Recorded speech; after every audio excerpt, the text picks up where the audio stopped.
अरे बहिन जी ओटवा मांगेली, अरे वो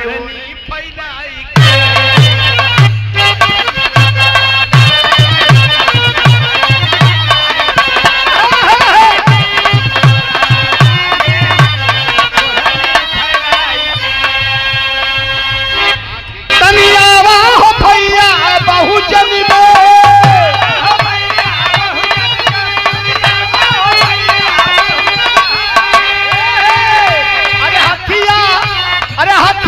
सजाई के ए भैया आई दीवाना जीवटवा मांगेला, अरे दत्तवा चियारी के। वोट देने का, एमएलए बनने का, विधायक बनने का, सांसद बनने का जिन्होंने सम्मान दिया, जिसे सब कुछ मिला, वो भारतीय संविधान के रचयिता परम पूज्य बोधिसत्व भारत रत्न बाबा साहब डॉक्टर बी.आर. अम्बेडकर जी। पिछड़ी समाज में पैदा हुए आरक्षण के जनक छत्रपति साहू जी महाराज, बिहार प्रदेश के लेनिन बाबू जगदेव प्रसाद कुशवाहा जी और सामाजिक परिवर्तन आंदोलन के सच्चे सिपाही, बहुजन समाज के जन्मदाता मानवर श्री कांशी राम साहब के चरणों में अपने आप को समर्पित करता हूं। आज ही मैं ये अपील करने आया हूं कि मोहनिया विधानसभा में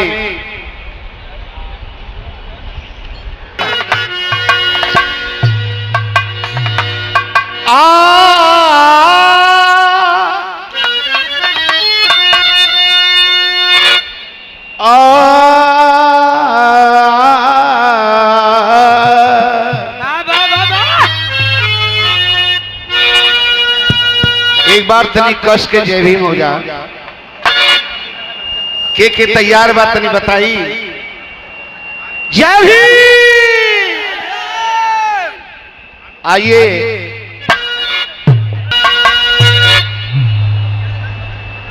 कि कर सको तो अपनी बाणी में वो हुनर पैदा करो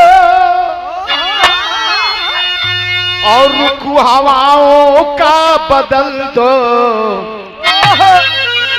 ओ असर पैदा करो। चाहते हो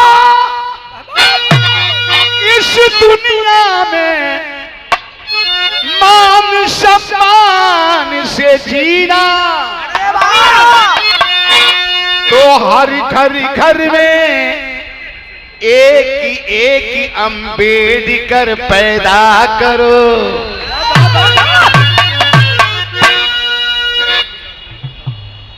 आदरणीय सम्मानी जाज में है कि मान्या बहन जी ने आशीर्वाद दे दिया है दीवाना जी को,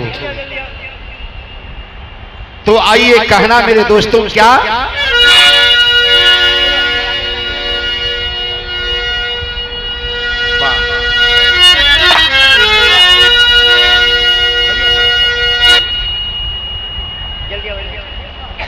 कि बाबा साहब हुए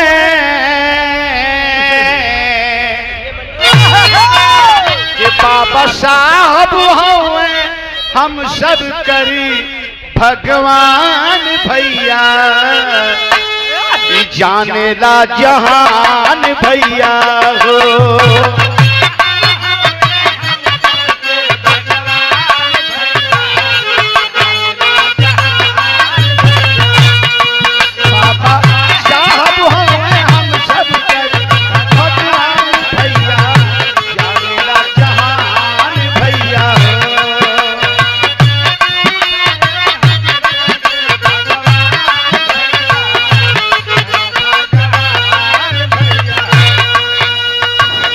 बाबा साहब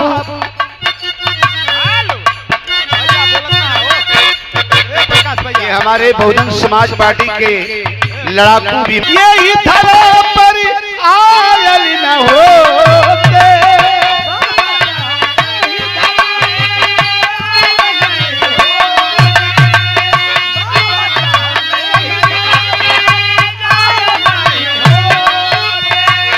ए भैया हमारे गरीबवन के पूरा हाल होते।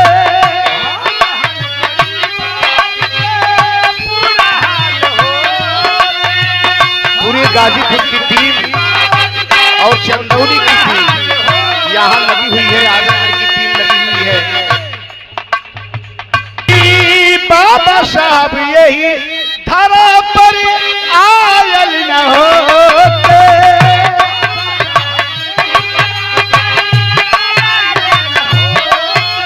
हम ए मारे आप लोग के हम बतावल चाहती कि नेता लोग का नाम बाद में आवे के चाहिए, जेकरे भरोसे हम जियत नहीं जा। आज बाबा साहब ना रहल होतन तो हमन का बड़ा बुरा हाल भयल हो। उनका संविधान ना रहत तो बहुत बुरा हाल हो। लेकिन कहना जरूर क्या, बाबा साहब यही धरा पर आयल न होते।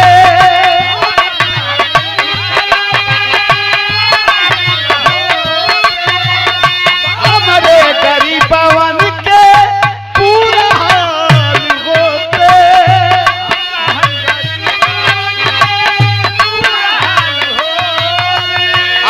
जमाना कौन रहा, समय कौन रहा तेरे फलनवा कहाँ रह गईले। तोरा के हम बोलोले बानी यदि अभी तक घर में मेहरारू संभालता रे। लेकिन धन हो बाबा साहब अब मनुवतियन के रहती जा गुलाम भैया जानदा जहान भैया।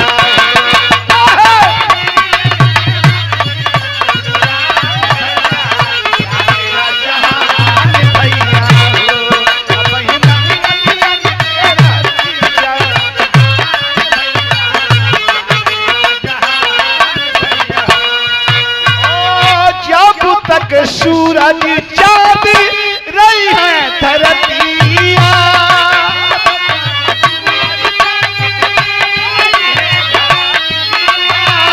जब ले सूरज चांद रही है धरतिया।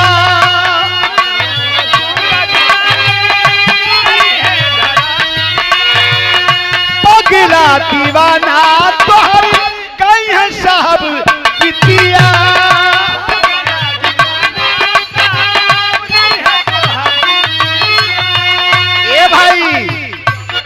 जहाँ रही पगला गाई गुणगान भैया जानेला जहान भैया।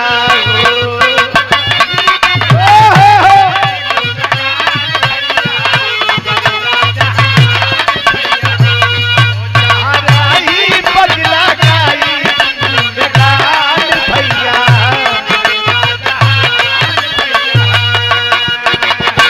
तो से मिलल चाहती रवीना रंजन जी, उसमें एकदम शिखरों में थी, शुरुआती दौर था और मैं आपका इंतजार कर रहा था। अच्छा हुआ आज मुलाकात हो गई। जोरदार ताली हो जा भैया।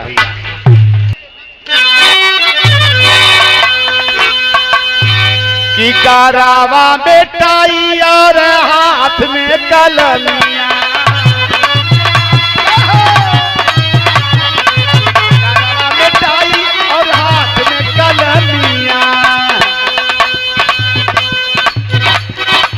रावा में टाई सोबे हाथ में कलमिया।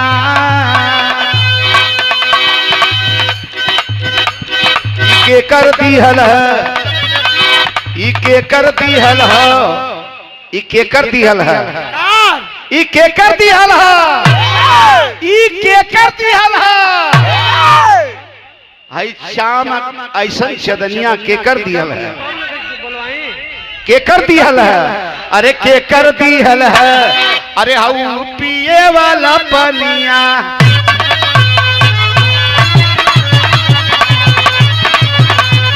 पिए वाला पनिया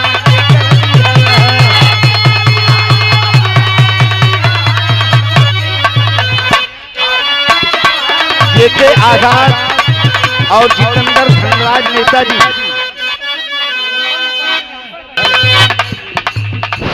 अरे अनहरन के आँख दलन गुंगन के चुपनिया।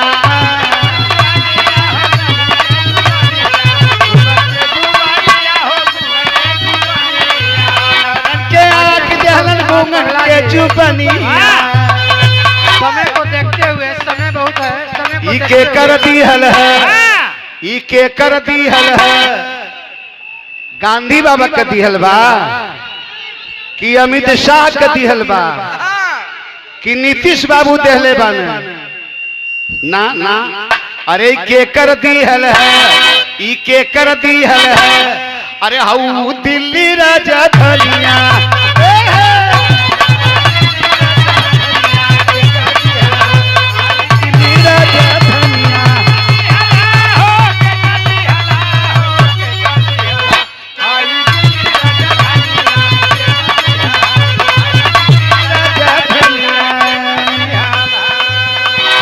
अच्छा भाई ये हमारे संतोष कुमार। अच्छा ward hello hello hello hello hello कुछ अरे तनियावा हो भैया बहुजनी में।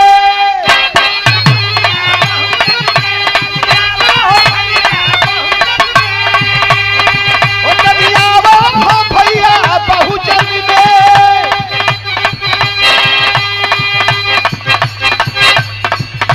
अरे हथिया सजाएंगे रिंकू जी मेरे टिंकू जी, छोटू बाबू, बड़ी बाबू, अगड़ा भैया, पिछड़ा भैया, भैया ही हो, यादव भैया, मुस्लिम भैया, पासवान भैया। लेकिन हे भैया काहे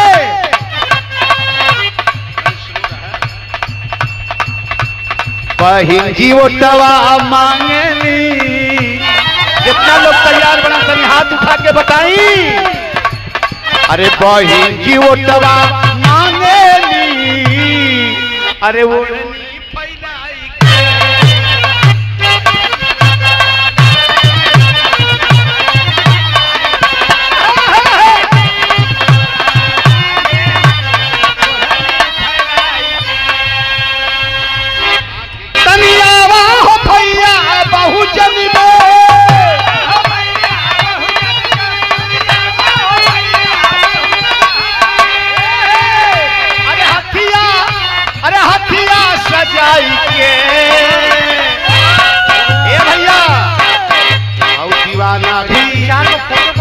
दीवाना भी हे भैया हाई पगलो वटवा मांगेला का कह के धन राजो जी वटवा मांगेला हाई पगलो वटवा। हेलो हेलो हाई दीवाना जी वटवा मांगेला। अरे दत्तवा चियारी के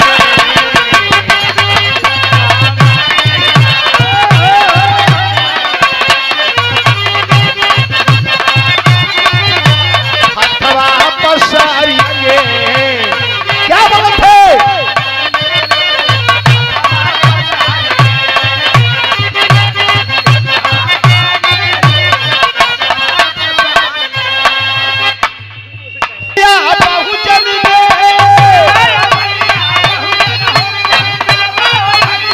आप समय दें हो गया, समय हो गया। प्रखंड सचिव माननीय किशोर कुमार पगला जी, हम अपील है कि आपसे अपील है, समय हो गया। अब कार्यक्रम को आगे बढ़ाते हुए मित्रों जय भीम, जय भीम, जय भीम।